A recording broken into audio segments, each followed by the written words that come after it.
The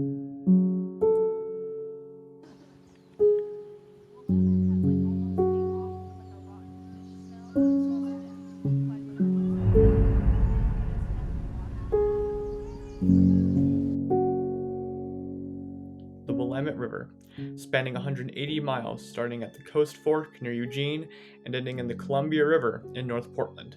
Before Euro-American settlers came to this land, it was described in the winter as wild and in the spring as overflowing.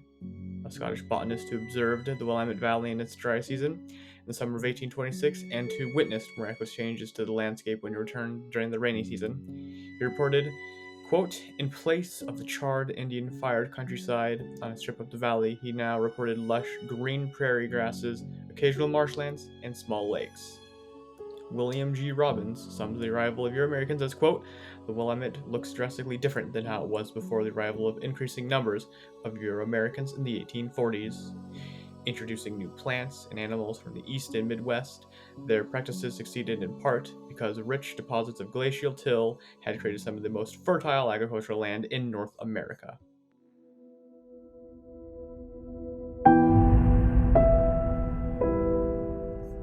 Industry was able to happen because of the Willamette.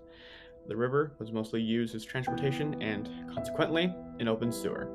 But when new towns would be built along the river, they would face disastrous floods that threatened crops and damaged towns. So, the Willamette Valley Project was proposed. The Army Corps of Engineers would survey the Willamette Basin and build dams. These dams would promise hydropower, water for irrigation, and improve river flow in late summer to flush pollutants downriver. Construction of several dams started in 1937, but only 2 were built as all dam construction was paused during the early 1940s for a certain worldwide event. Construction restarted in 1945 and finished in 1969. But in today's times, the Earth Law Center claims that dams increase greenhouse gases, raise sea levels, and destroy habitats. Another growing problem was how the Willamette was essentially an open sewer that factories and corporations would use. Paper and pulp factories would dump untreated raw trash. Not only did they pollute water and airways, they would also require a large intake of water. A single pulp and paper mill would require what was equal to Portland's 400,000 residents back in 1962. Crown's Zellerbach's plant would use 45 million gallons of water per day. There's also the human side.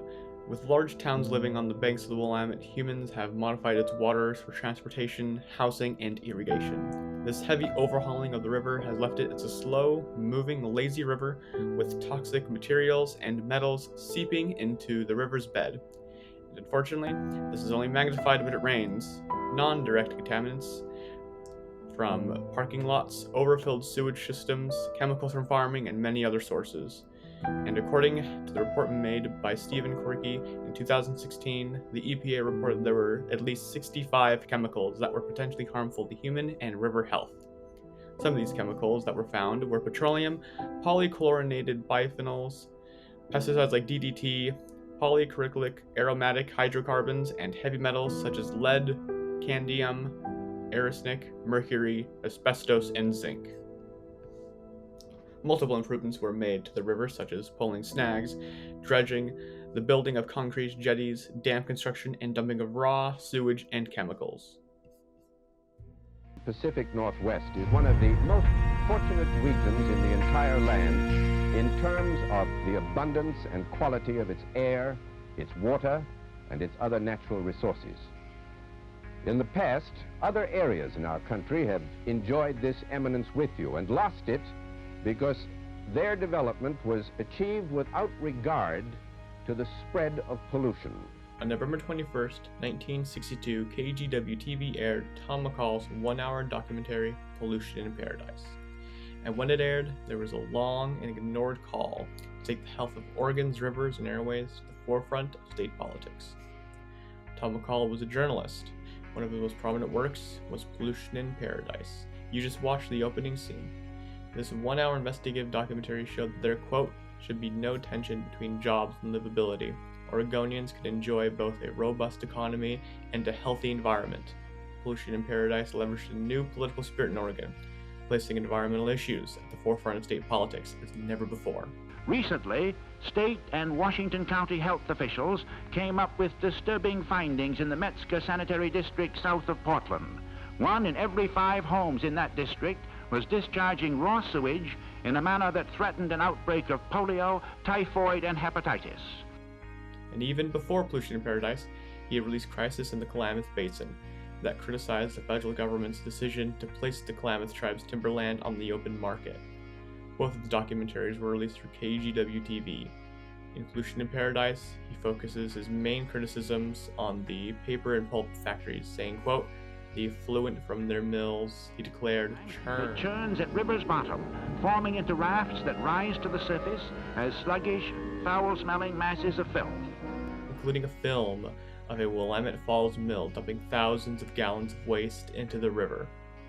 His findings in Pollution in Paradise includes that health experts say that water that is safe for water skiing and swimming cannot have more than 240 units of disease-bearing bacteria in samples taken for checking. But the average number of such bacteria discovered in the Willamette from Salem downstream to the mouth was not 240, but 4,300. And in and near Portland, the count was up to 70,000 bacteria per sample at some point. He also dug into the agricultural spreading of pesticides and irrigation. Finally, on January 9th, 1967, Tom McCall was voted in as Oregon's 30th governor. While governor, he would go on to pass the Bottle Bill, enact a bill made by Governor Robert W. Straub, Oregon's 14th governor, that made beaches open to the public.